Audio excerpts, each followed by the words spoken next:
Hi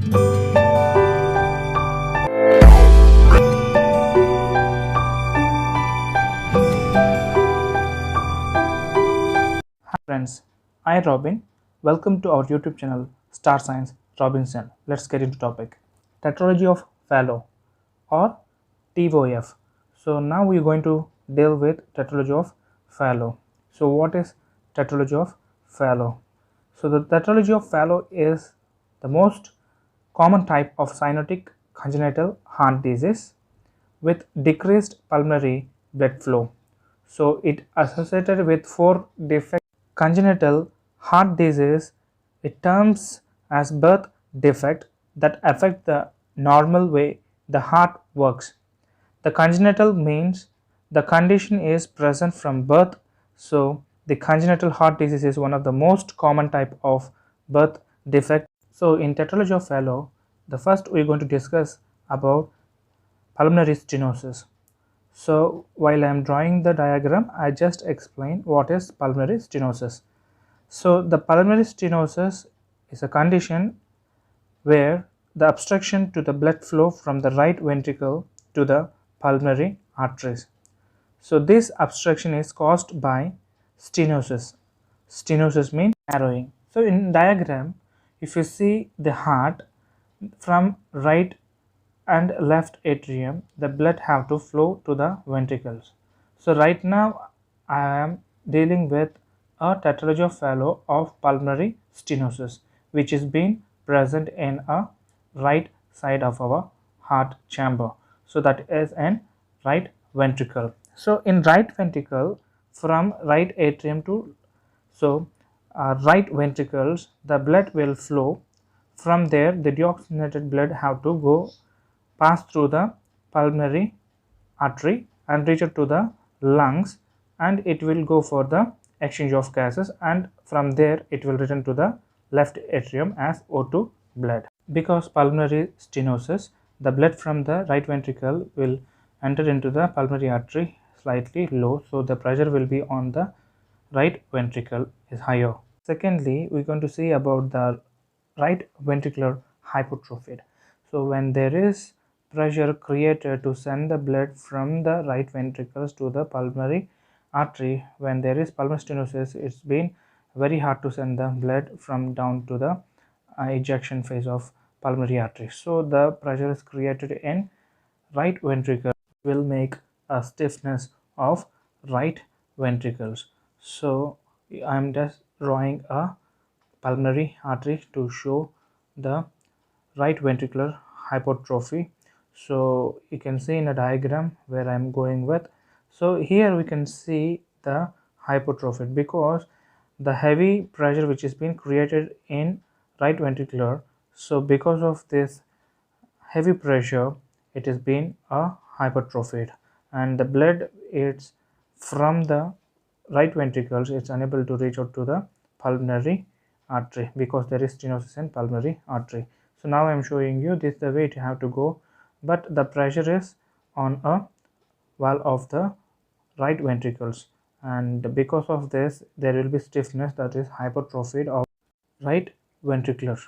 So after this phase, if you go with the next part of our tetralogy of Fallot, so that is the third phase we are going to see. So in third phase, if you see about the ventricular septal defect, if you see from right ventricle, the blood from right ventricle, it have to pass into the pulmonary artery and it has to reach to the lungs to exchange the gases, and from lungs to the left atrium, and from left atrium to the left ventricle, and through aorta, through all over the body. So this is the system. But in tetralogy of Fallot, now we are discussing about the third part, that is ventricular septal defect. Here from ventricles, when it have to pass blood from the pulmonary artery, but now in tetralogy of Fallot there will be stenosis, narrowing of our pulmonary artery, so the blood will not go accurately into the pulmonary artery, and we have a hypertrophied of right ventricles, and that is the second case in tetralogy of Fallot. Now we are seeing about the blood which have to come from the right atrium and when it is unable to pass to the pulmonary artery because of stenosis of pulmonary, so it will create pressure in right ventricles, and there will be a septum. So in between of two ventricles there will be a defect, so there will be a hole in between of this right and left ventricles. So the blood will now pass from right ventricle to left. So by this there will be an exchange of our blood. So there will be CO2 and O2 blood will be exchanged, and from there it will enter into ventricles of left, and through aorta some part of the body will have a deoxygenated blood. So we are going with the last phase of our topic, that is um, overriding aorta. So overriding aorta or dextroposition of aorta. So that is the blood from right ventricles now will override from the ventricular septal defect, where the hole in between of the septum in ventricular, the blood will pass to the left ventricles. So when it passing the blood from the right ventricles, so CO2 blood will just move from right ventricle to left ventricles, or it will directly enter from the septum. So there will be a defect, so there will be a hole in a septum, ventricular septum. So the blood from the right ventricle now move to the left ventricles, so where you have aorta, so the blood can enter into aorta and it will and pass to all over the parts of our body. So there will be no exchange of gases will be done here, so there will be a CO2 blood which is moving all over the parts of the body through a aorta from the left ventricles, which is blood from the right ventricle passed into the left ventricles, and now there will be blood from left ventricle or getting into the right ventricle. So there will be mixture of the CO2 and O2 blood.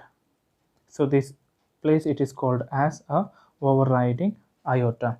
So or dextroposition of aorta. So this is the thing you have to remember about the tetralogy of Fallot. So now you just remember about the tetralogy of Fallot. There are four different things which occurs in our heart from birth or by birth. So the blood right atrium to right ventricle, from there pulmonary artery, and it have to get into the lungs, exchange of gases done, and again left atrium, it and from left atrium it reach to the left ventricle, from there aorta. So which will not happen here properly. Cyanosis, so that is tetralogy of Fallot. Right now I'm going a full page of our tetralogy of Fallot diagram in one heart diagram. So now I'll show you the tetralogy of Fallot, four things which has been happened in our tetralogy of Fallot. So I'll just show that four diagram in one diagram, the effects. So now I'm showing you this is a pulmonary stenosis, and second it is right ventricular hypertrophy. So third, that is so ventricular septal defect, and fourth it is called as overriding aorta. So this is called as a tetralogy of, this is congenital anomalies, so that is congenital heart disease by birth defect. Thank you friends, it's Star Science Robinson.